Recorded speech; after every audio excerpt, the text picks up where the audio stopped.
Welcome to the Dipshit Files number 35. I'm Mr. Scriptkeeper. And I'm Mrs. Scriptkeeper. And what are we doing this week? We're working on C.E.R.N today. So we're doing sciencey shit. Yeah. So I wonder who the dipshits are in this. I bet it's conspiracy theorists. Most likely. Okay. And the scriptwriter today is Bodhi, Sunyata, the Quartermaster. Yes. So as always, I don't know shit about this as we go into it. And I don't either. We're all going to learn together. Yeah. So here we go, another Dipshit Files.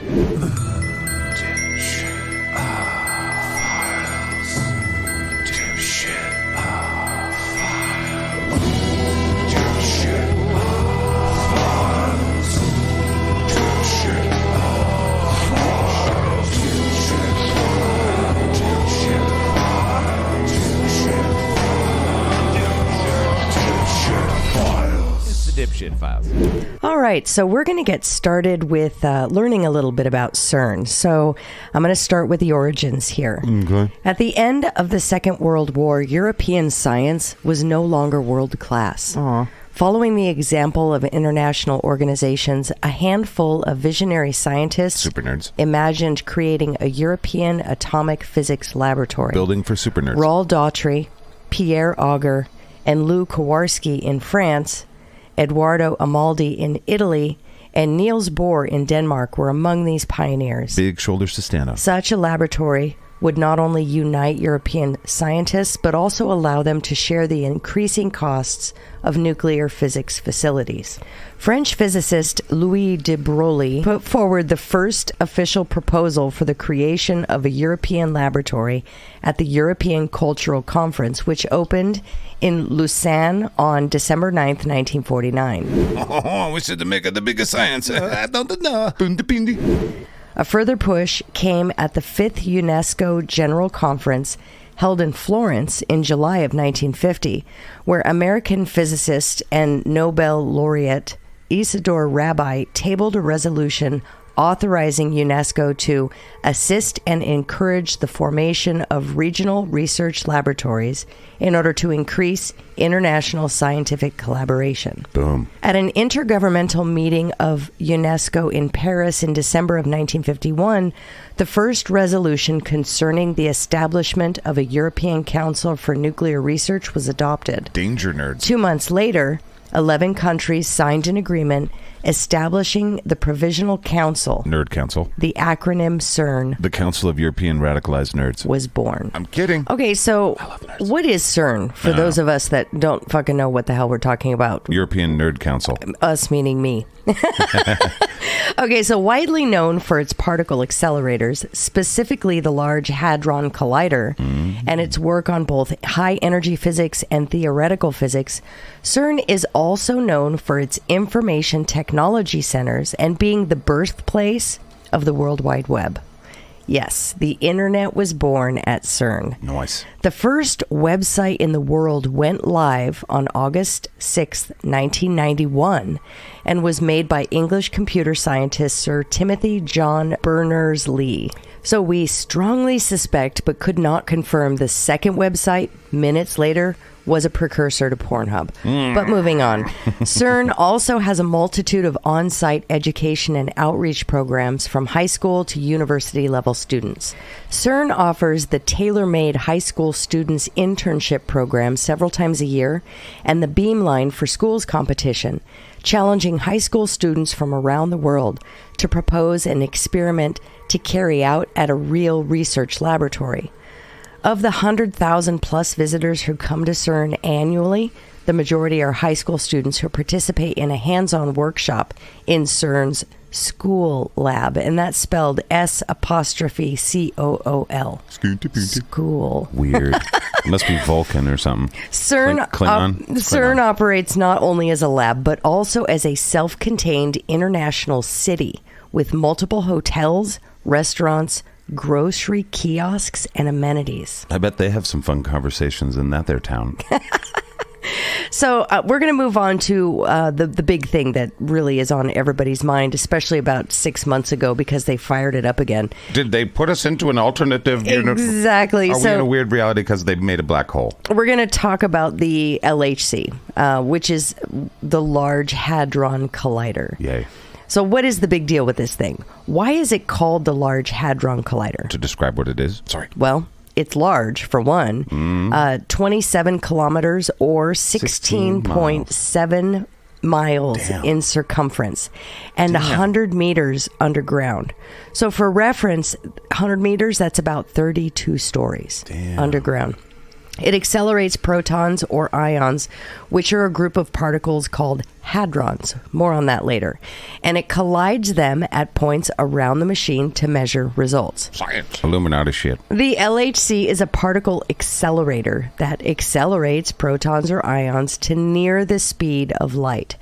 It consists of a 27-kilometer long ring of superconducting magnets with a number of accelerating structures that boost the energy of the particles along the way. Using magic. These particles are driven into each other at various points along the path Via dragon semen. at the experiment sensors where the particle collisions are studied. Okay. All right, so we're going to now kind of Science. go into a brief history of the LHC. There's so much drama in the LHC. It's kind of hard for these nerds with their PhDs. In 1994, C.E.R.N. Council voted to approve construction of the LHC, and in 1995, the LHC Technical Design Report was published. May I fuck around with the Higgs-Boson? First experiments were given approval and construction began. The initial beam injection was achieved August of 2008. Boom. First beam circulation, September 10th, 2008. Beam me up, bitches. System failure accident, September 19th of 2008. That's when they accidentally beamed an Ewok to the moon base. Right. Moon base. During a powering test, a fault occurred in an electrical connection between a dipole and a quadrupole, Which are just layman's terms for Ewok problems. which are superconducting magnets, resulting in mechanical damage and releasing of helium from the magnet's cold mass into the tunnel. Which blew up the world. Safety features performed as expected, and operations resumed the following month. Oh, I heard they blew up the world. Sorry. So operations resumed November 20th, 2008 by circling two beams with an energy output of 3.5 TeV each. Wait, so what happened to the Ewok? Okay, so TeV. Okay. A TeV, which is capital T, lowercase e, capital V, is a unit of energy used in particle physics, which stands for tera electron volt. That is 1 trillion electron volts, which on the surface seems like a lot, but 1 TeV is about the energy of motion of a flying mosquito. How much mosquito energy to smash a mosquito? What makes this so extraordinary is that the LHC squeezes that energy into a space about a million times smaller than a mosquito. Damn. On March 30th, 2010, they experienced the successful collision of two proton beams with 3.5 TeV each, equaling a 7 TeV or 6 Ewok joules. 7 mosquito collision. And that's when the super smart person rave began. Oh my god, we did it! They said we'd never do it. Well, actually, they said we were going to open a portal to hell, but we didn't do that, and we did the science thing. Yeah. Let's do some drugs. Well, so March 2012, the power increases at this point to 8 TeV or mosquito collisions. More mosquito. And in July of 2012, they announced the discovery of a new subatomic particle. Boom. And by March of 2013, C.E.R.N. concludes that this particle is the Higgs-Boson. The God particle. The God particle. Hey god, is this your particle? Let me see it. Hey, this one. Oh, yep, that one's mine. It's a good particle. Yeah, thanks. I'm proud of it. April 2015, after 2 years of maintenance, the LHC is then restarted, and it reaches 6.5 TeV. And they found out the reason why it was so low is because it had a whole bunch of Ewok gunk in it. 'Cause there was a lot of trial and error to see if they could get those guys onto the spaceship. So the TeV per beam, 6.5 equals 13 TeV or mosquito collision. In 2018, a second period of shutdown for improvement and maintenance. And then this is what I was talking about in earlier on in the show when we first started. April 22nd of 2022. Upgrades allow for a 6.8 TeV. Yeah, and while it was controversial at the time, they did do that by giving the mosquito steroids. 13.6 TeV mosquito collision. And that was achieved on April the 25th of this year. Fucking A. July 5th of this year, they commenced run number 3 And then July 5th, they reported new particles with data still being analyzed. We don't really know what those are. That round is expected to continue until 2026. So at some point, they're going to figure out how to eradicate all the mosquitoes. All the mosquitoes. And that's why science exists, is for that one reason. Because mosquitoes, because of mosquitoes on cocaine. And that's why billions of dollars. Ah, got it. Why not? All right, so we're going to move on to, now that we got the history and the timeline down there, we're going to move on to elementary particle physics for dipshits. Oh, Jesus. Yeah. Okay. So this is more up to my speed. But y'all need to bear with me because this one's a bitch to try and sum up in layman's terms. I'm barren. So where to begin? For the sake of brevity, I'm going to boil down some of the information mostly to the standard model of elementary particles, as it is the primary focus of the work at the LHC. I'll go get my pillow and a hammer. I apologize to any physicists for my exclusions of quantum field theory, supersymmetry, grand unified theory, and many of the other fascinating fields of research done at C.E.R.N. and in the world of physics. But we're dipshits and most of us don't have PhDs. True. So the standard model of elementary particles, that's what we're going to move on to. Yay. In school, most of us were taught that atoms made of protons and neutrons with little orbiting electrons were the smallest particles there were. That was as far down as you could go. Well, that's wrong. Sorry. So what is smaller than atoms? Subatomic particles. Here's where the fun begins. Subatomic particles can be divided into two categories: fermions and bosons. Fucking what? Right? I'll fermion your face. Fermions, particles that make up the physical matter of the universe. These can be further divided into quarks and leptons. This is where our protons, neutrons, and electrons are. Okay, stick a pin in that, and we'll be back to it. So 1-0-1-0-1-1-0-1-1-0-1. Bosons, they're particles that are force carriers or field interactors. I knew it. Star Wars is real. Now, this gets weird and difficult to explain without getting into quantum field theory and foundational forces. But for now, know that photons, particles of light, and the Higgs boson are here. Okay? So fermions, the quarks and the leptons. We're going to get a little deeper into quarks. Basically, there are 6 flavors of quarks. Goodness. Up, down, charm, strange, top, and bottom. And cookies and cream. Each of these 6 flavors also has a possible 3-color combination: red, blue, and green. And then, just to be even more confusing, each of those possible combinations can have an opposite or an antiparticle. So, in theory, there is a red anti-up particle. Now, to be even more mind-numbingly confusing, none of these colors or flavors actually mean anything. It's just a convenient way to label certain properties of the particles that we aren't going to go into detail about. Son of a bitch. Just know that there are 36 quark color flavor combinations, and we only need the up-down to make all the atoms in the universe. 1-0-1-0. Protons contain 2 up quarks and 1 down quark. 1-0-1-0-1-1-0. While neutrons contain 1 up quark and 2 down quark. 0-1-1-0-1-1-0-1-1. All the other quarks are unsustainable and can only be found in particle accelerators such as the LHC. 2. 0-1-1-0-0-1-2. Amen. Leptons are even more unusual and almost impossible to easily summarize. You have 3 primary leptons. And not all of them are interested in your Lucky Charms, so get over yourself. Sorry. The electron, the muon, and the tau. Each of these have a neutrino associated with them: the electron neutrino, the muon neutrino, and the tau neutrino. Okay. Neutrinos are nearly massless tiny particles that rarely interact with matter and are fantastically abundant in the universe. Wait a minute. Are these the things that give Jedis their power? I think so. Fuck It's me. the Force. It's midichlorian town. It's estimated that the sun projects over 40 billion neutrinos per second through our body. Gross. Each of the 6 lepton neutrinos also have associated antiparticles, For fuck- bringing the total to 12 leptons. Which is far too many leptons for my liking. Thank you. But the one we're most familiar with is the electron. Yeah, they signed a Metallica to their first record deal when they did Ride the Lightning after Megaforce Records in 90... What? I thought that was Electra. It's Electra, right? Okay, my bad. That's my extent of scientific knowledge. Go ahead. All right, Sorry we're about that. gonna move to bosons. Boson. Give me some They're bosons. the force or interactors. So Doesn't that make it so you smile funny when you go to Hollywood? Isn't that what bosons are? Oh, Botox. Sorry. Go ahead. I'm not understanding any of this, but I'm following. So bosons are weird and difficult to explain.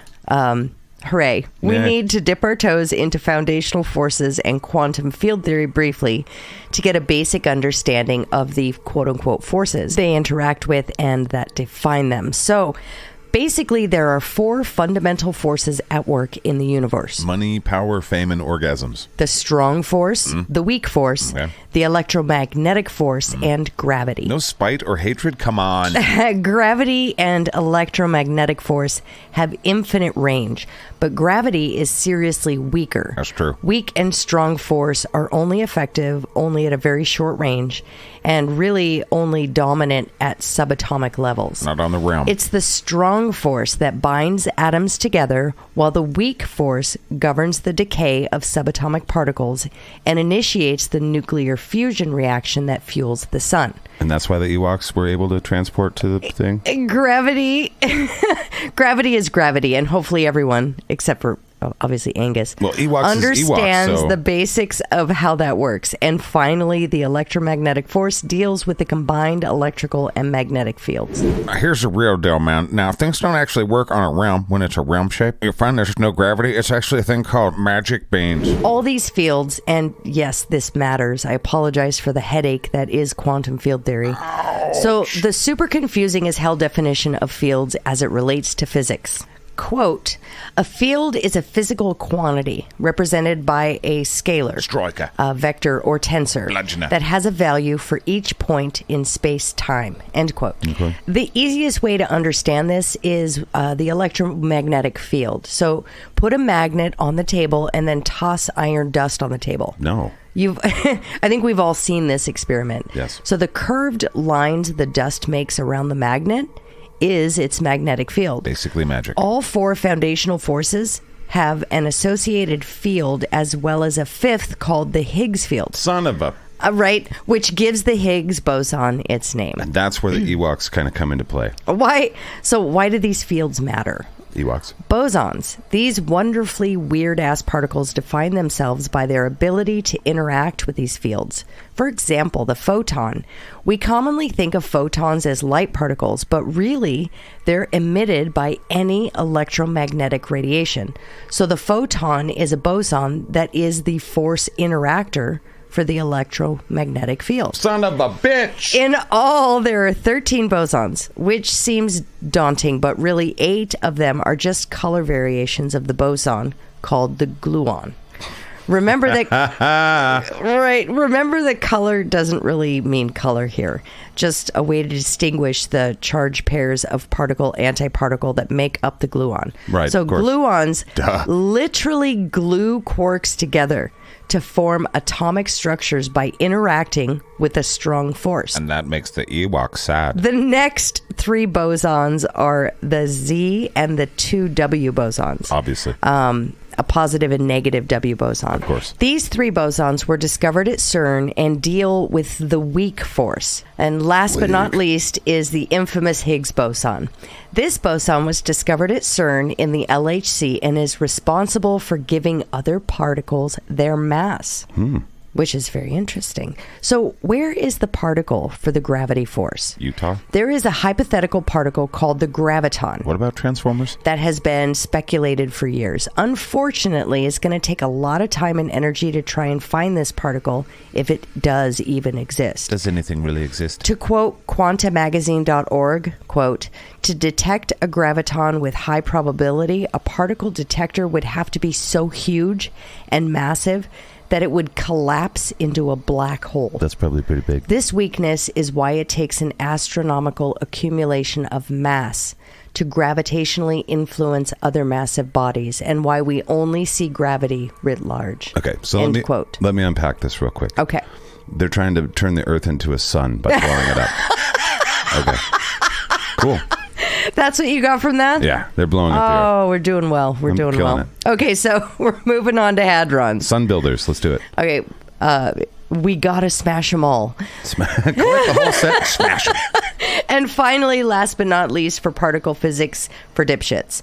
What the hell is a hadron anyway, since CERN is colliding the things? So this is quick and easy, yet also doesn't really make any sense. So don't worry if it flies over your head. So far, I know it has to do with Ewoks and mosquitoes and some sort of problem between the two. Oh, yeah. Okay. All right. Hadrons are composite subatomic particles made of quarks. Mm-hmm. So basically, you slap some quarks together with a strong force, yay, gluons. Mm-hmm. If you used an even number of quarks, that hadron is called a meson. Right, and you color the meson green or blue or red with a crayon. Mesons are mostly quark-antiquark pairs. Mm-hmm. If you gluoned an odd number of quarks together, you just made a hadron called a baron, and probably a bunch of protons and neutrons. Well, most well-known barons. What I like to do is I get scissorons and I splice my own together and make zachrons. It doesn't make sense because we already have names for all of this, so we needlessly complicate things. But as you see, physics loves to be unnecessarily complicated. It's pretty complicated. They need to name it something. They're like, I'm Tim, call him Timons. I'm Bob, call him Bobons. Fuck me-ons. All right. We call these jizzons. We're doing it. There's got to be some scientist Fuck that's like, me-ons with the gluons. Exactly. Dr. Smartin, dude? Yeah. Are you sure we should call these jizzons? Yeah. Don't you think these piss-ons are a little bit absurd? Nein. Well, about these suck-me-ons. Get them scissorons. All right, so now we're moving into the dipshittery. Dipshittery. Yeah. So now that the heavy stuff is out of the way, on to the amusement. Because particle physics is such a complicated and confusing thing, it's no surprise that your average person really doesn't understand it and is susceptible to even the most outlandish conspiracy. Dude, it's so important that we understand how far a layman is from a scientist. Right. Oh, hey, science dude. Thanks for coming and doing this. It's my pleasure to answer biochemistry questions for laymen. That's cool, bro. I'm way into healthy shit. So I've been drinking gallons of hydrogen peroxide a day. Oh, Higgs-Boson, why? Oh, this guy on a podcast was like, well, I'm way into this thing, dude, and I've just been drinking this, and I feel good, and I feel good, but I kind of don't feel good. It's because you're going to die soon. Well, it looks really good with the shirt off. Why should I listen to you? Wait, what just happened? Oh, I mean, do you even lift, bro? Well, since the LHC's creation and frankly CERN's inception, there have been a handful of conspiracies circulating about both the nefarious goals of the institution itself and the capabilities of the facilities within. So let's touch on some of the more widely known weirdness. Okay, so the first one here. CERN is an evil organization rife with satanic symbology. I've heard that. Whose main purpose is to open a portal to hell and summon Satan himself. Bring it. And also human sacrifice. Yummy. Yep, I think we've all heard this one. Yeah, Satan, Beelzebub, Lilac City Nightmare. Right. What is your affiliation with CERN? I feel like I've answered that question a number of times. Is it true that you're opening a portal from hell to earth so that you can stage a war on heaven? Who let him in here? Get security in here. Kill him. All right, so the next one. People have claimed that the CERN logo is a hidden amalgam of 666. That they have had to address the shape of their logo on their FAQ page, frequently asked questions, explaining, quote, the shape in the form dates back to 1968, when the decision was made to change the logo from the original one. Let's dial up that Illuminati symbolism. What do you think, guys? Let's do it. Some 114 new designs were proposed, many of which used CERN's experiments as inspiration. Those poor Ewoks. The final design used the original lettering surrounded by a schematic of a synchrotron, beamlines, and particle track. Boobily-fuge. Today's logo is a simplified version of this, end quote. Satan. It looks like just shapes. It looks cool. So to get a sense of how often these types of questions are asked, I should point out that the question of the logo's shape is right before the question, quote, will CERN open a door to another dimension, end quote. It looks like it's telling us that it wants to open a door to another dimension. And directly after the questions, quote, is CERN's aim to prove that God does not exist, and, quote, why does CERN have a statue of Shiva, end quote. Oh, Lord. That statue we're going to talk about in just a minute. A good question. So Illuminati confirmed, I'd say. So people think the logo is a stylized 666 and that CERN is trying to open doorways to hell and summon the devil. You could find a few sixes in there. Yeah, you there next. Yeah, Willie Partisan, New York Times. Yeah. What about the 3 6s in the CERN logo? Look, I can't help it if people think I'm cool. Talk to the band Slayer. They use my imagery all over the place. Then I went and visited their lead singer. He's Catholic. He tried to convert me. Me, I'm the fucking devil. People just think I'm cool. If you see that symbol not officially sanctioned by me, it basically means they think their dad's an ass. Or, they think they can make some money off it. Which, fuck yeah, go for it. Bootleg, Satan shit, yeah. CERN, as an institution, goes out of its way to frame responses to these things as diplomatically as possible. But literally, thousands of scientists work there, and some of them are dirty atheists with crazy senses of humor.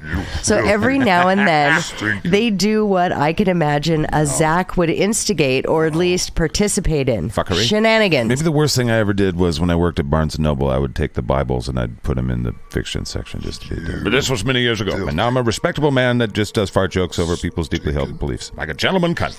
I try not to make my neighbors mad at me.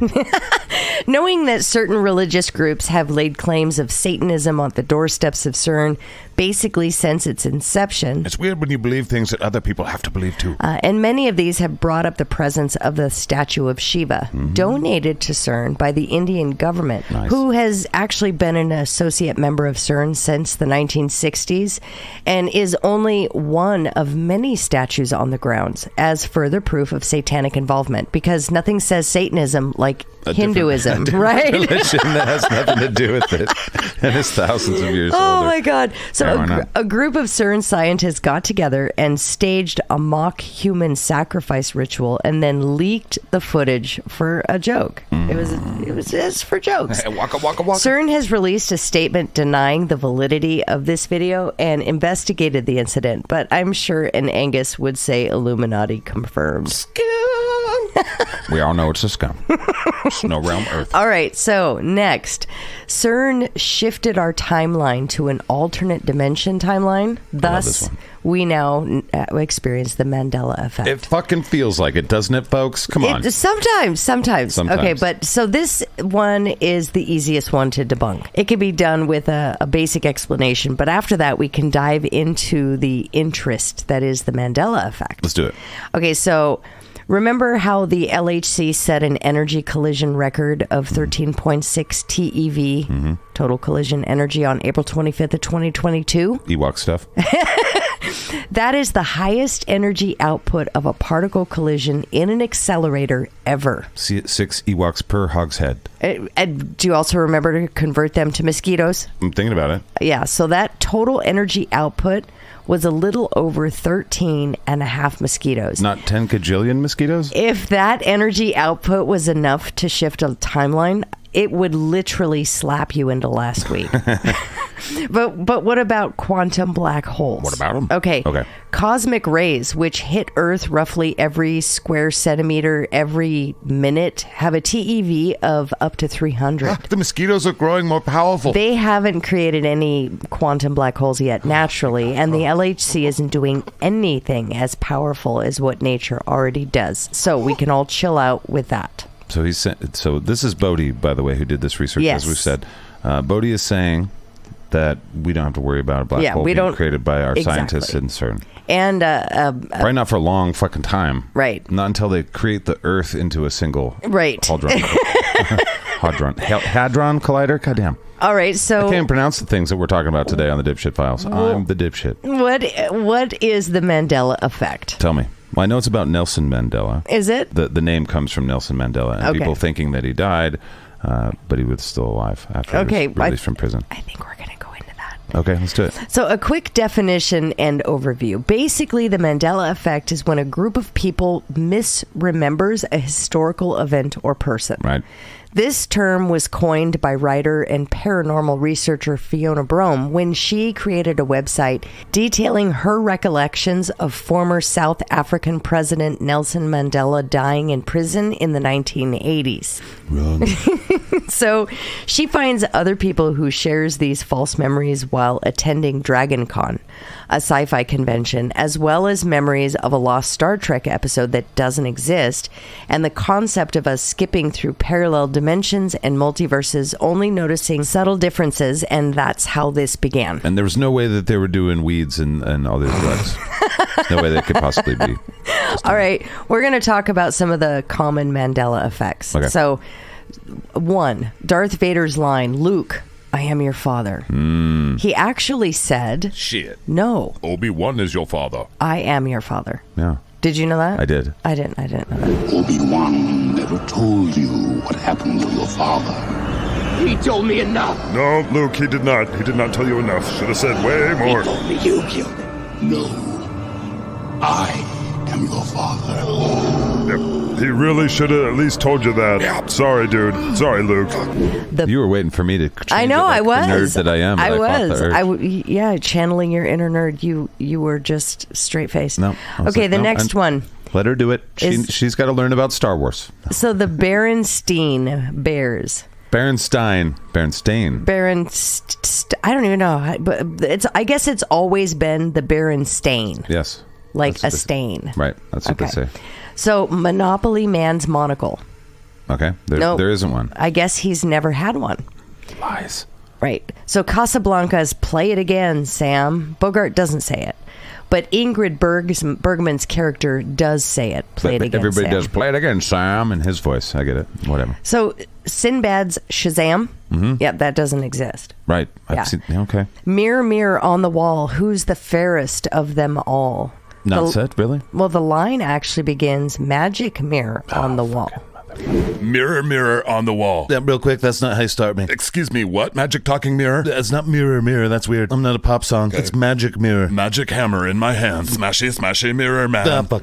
So Mickey Mouse's suspenders? Assless chaps. He doesn't actually wear them. Damn it. And all chaps are assless. Jiffy peanut butter? Nope, it's Jif. Damn it. There are many, many more examples and tons of online Mandela effect quizzes to delve deeper into these. Right. I've seen a couple of them. All right, so what do the people who are actually studying this, what do they think it is? Right. Magic beans. They've come up with, they believe it's false memories. Sometimes people just don't remember things the way they actually were. Right. Memory is fickle and very suggestible. That's why anecdotal evidence sucks. And that's why in court, when you ask somebody like, hey, what color was the car? And they go blue and it was red. And you're like, shit. And it's like, well, that was important. And it's like, I know, but my brain.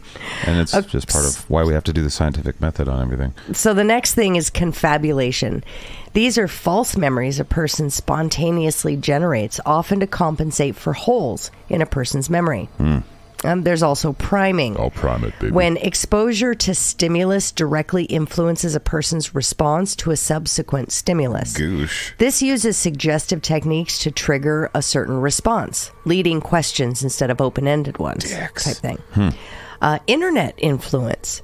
Repeatedly seeing false information online breeds familiarity and reinforces false memories. Okay. Well, Right. This is kind of an interesting thing. Some of these hit me. Do they hit you? To be honest with you, when I was kind of looking into the Mandela effect, I was unaware of these things. I mean, I thought it was really interesting that other people thought something different. And some of these, I remember. Those fucking bears. The Berenstein Bears, Yeah. I remember it being different. I do remember Steen as well. Yeah. Because, my great-grandma's best friend, her last name was Silverstein, but I pronounced it Silverstein. Because of the book? No, because of just the way it was spelled. And I remember thinking that when I read Berenstein Bears. And I actually said Berenstein Bears when I was reading the book. Because of her name. And it was corrected by my teacher. No, it's Berenstein.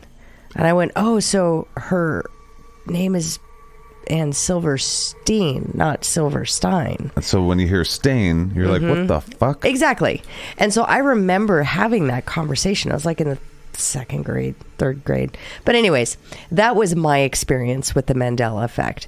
But I thought it was really interesting that people remember different things. And a lot of this shit, I don't know. Magic beans. Yeah, I don't know. Fair. So I guess, I guess maybe the internet can influence, stuff. Definitely. Repeatedly seeing false information. I don't know. It's true. I mean, If something sounds funny, look into it. how propaganda works is they repeat it over and over again. How stupid shit gets propagated is by repeating it over So that's and over not again. Mandela effect. That's Advertising. I don't know what it is. It's propaganda. Except for weird propaganda, there's no political gain for it.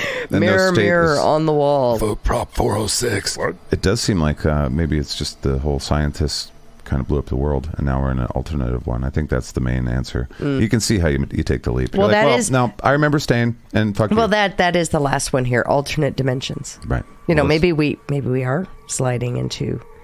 through alternate realities. You never know. Mr. President? Huh? Mr. President over here. Yeah. So the scientists at CERN, who? The super nerds? Oh, yeah. Right. Well, they fucked up space-time. What? Yeah, they fucked it up real good. How? Well, they used over 400 mosquito energy. Oh, dear. And that kicked Father Time in the dick. What the fuck do we know? It's a miracle that the consciousness exists. None of us know what the fuck this is. It's a simulation, and we're all like, damn it, there's no goddamn book to teach us how to play.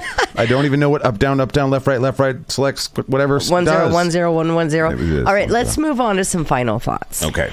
Is CERN an Illuminati evil organization hell-bent on global domination? I feel like that's pretty obvious at this point, yeah. If they are, they really suck at it. Yeah, they do. I mean... Little mosquito power. Let's get up to at least a sparrow. I mean, open to the public and have over 100,000 visitors a year. I'm pretty sure a scientist or 5 would like to blast some people with the death ray or something. But that would be a hell of a lot of TEV mosquitoes. I'm down. All right, so what the hell? So I know that Ewoks and mosquitoes are involved, and I know that I am not smart enough to be a quantum physicist. I don't think I should even discuss this in a room of adults generally, but I'm happy. I love science, and I love all of this stuff.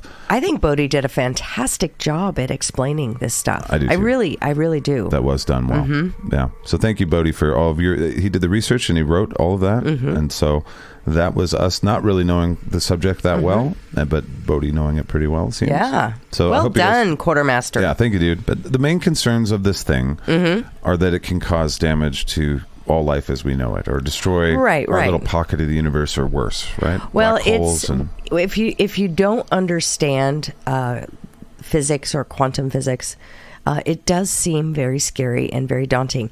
And I'm sorry, even if you do understand quantum physics and physics, it's still scary and daunting. Because we don't understand a lot, dark matter and dark energy and all that shit. The whole point of this is to discover and learn. Yeah. And at the end of the day, that's what these scientists are doing. Right. They're experimenting and they're finding out new things. They're discovering new things. Do we know enough to absolutely guarantee that absolutely not, we will not create a black hole? We don't know for sure. We don't know for sure. It sounds very, very unlikely. Right. Like, not enough to worry about at all. Yeah, you there? Yeah, Pew Schmackernickel, Willamette Gazette. Yeah, hey, Pew. Hey, Satan. Yeah, do you promise you won't use CERN to open a portal from hell to Earth to stage war in heaven? Promise? Well, you know my rule. I'm never honest to people I don't respect, so... Exactly. That's from what we understand from a scientific standpoint, it sounds extremely unlikely that would happen. But it's the job of the scientific community, not necessarily these scientists, to communicate those things to people that are so light years away. They do the study and stuff, right? Right, exactly. But it's also fair for the scientific community to look at the laymen that don't understand this shit. That doesn't mean they're stupid about anything else in the world. They understand morality maybe better than the scientists and all the other things. We have lived through times where scientists that had great intentions have done terrible things. Right. You know, take, for example, the nuclear scientists are some of the smartest humans that ever lived. They did, some of them, detonate a fucking nuclear bomb in the stratosphere at one point, I believe.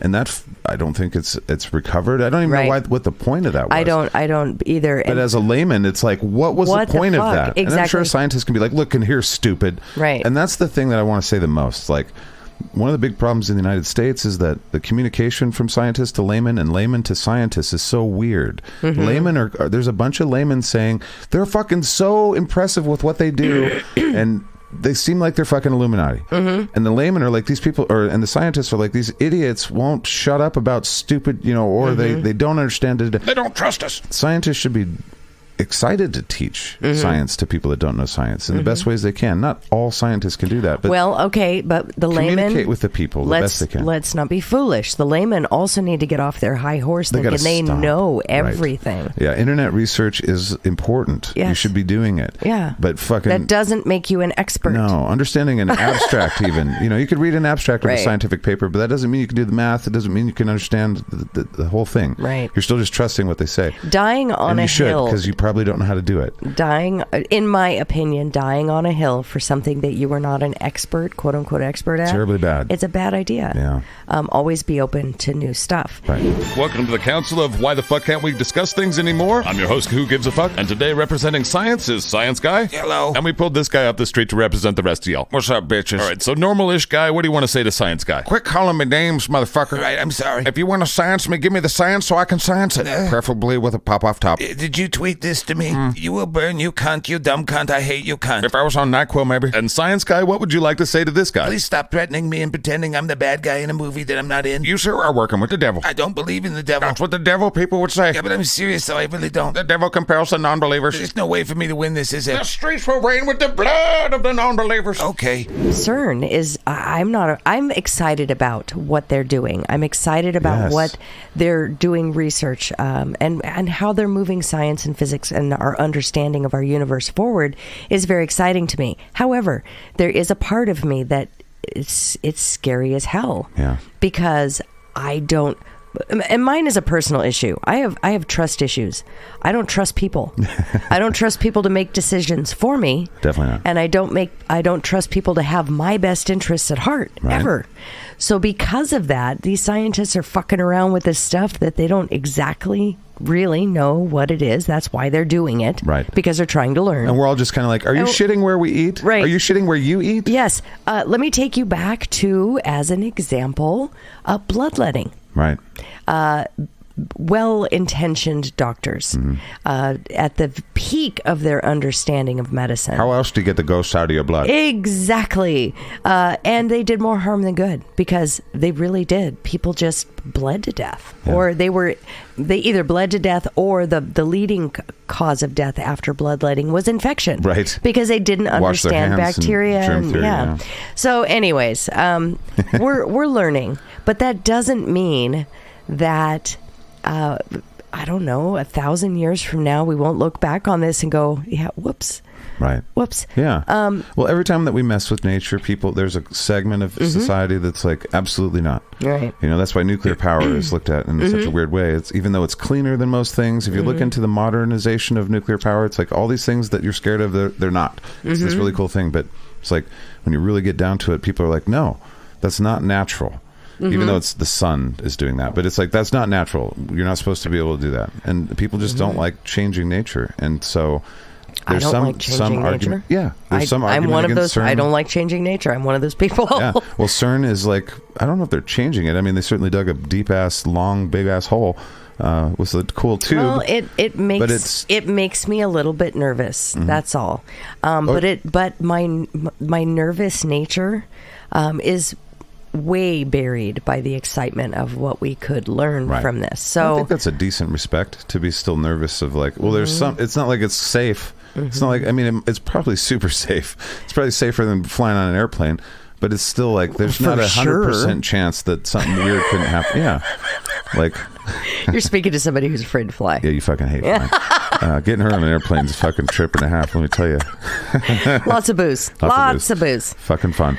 We drive a lot of long distances. We're like John Madden. I'm going to have to... Who? John Madden was a football guy, and he wouldn't fly on airplanes. But he would go to like Philadelphia to Denver like a couple times a week or some shit. And it's like, you got to drive your bus, I guess. Oh, my gosh. Yeah, so... Yeah, I'm sorry for that. That's all right. He had a sweet bus. I'd live in the bus. No, I mean, I'm sorry for that because I'm the same way. Yeah, I'm saying I'll go with you on the bus. I do want to go to Ireland someday. Well, it's going to be a weird bus ride. I know. It's going to be wet. We're going to be cold, swimming. Sharky. Well, stupid. All right. So bringing it back in. Real sand wife. I really enjoyed this episode. This was accessible. I made fun of all that stuff, but it's very accessible. Yeah, I'm excited. Bodhi explained it, and then thankful for that. Thank you very much, Bodhi, for the script and for all the research and the time you put into it. Thank you to the script keeper for allowing me to fumble. You guys have no idea the editing that went into this. I had to get through the French names, and that was in the first paragraph. Holy crap. I liked the bosons and the hosons and the crayons and the schmigglies. The crayons! Why not? They're great. Why didn't they do those crayons? I don't. They're talking about colors, and I don't know. Let's make some marking here. It's like, that's a crayon. They're like, we can't use that. I think you need to write in and, share your theory. Crayola didn't trademark crayons. Fuck, what am I thinking? Thank you guys for listening. Once again, Bodhi. Bodhi Sunyata, our SKATCAST Quartermaster. Thank you so much for the research and the writing of the script. Yes. And presenting all of us the information that we learned.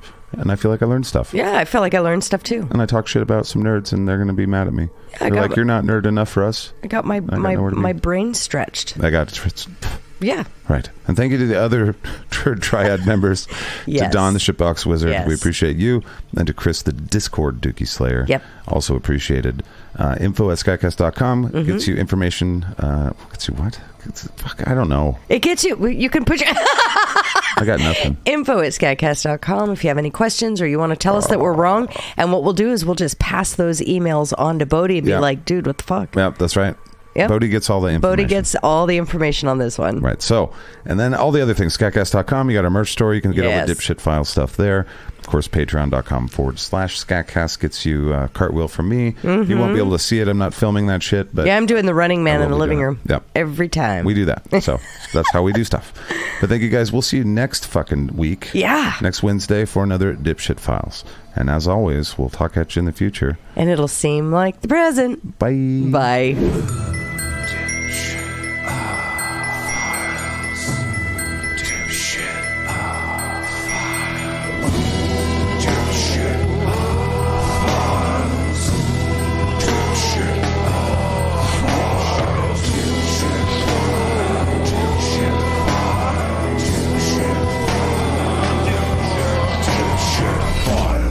Dipshit Files. Bing bong. Higgs boson.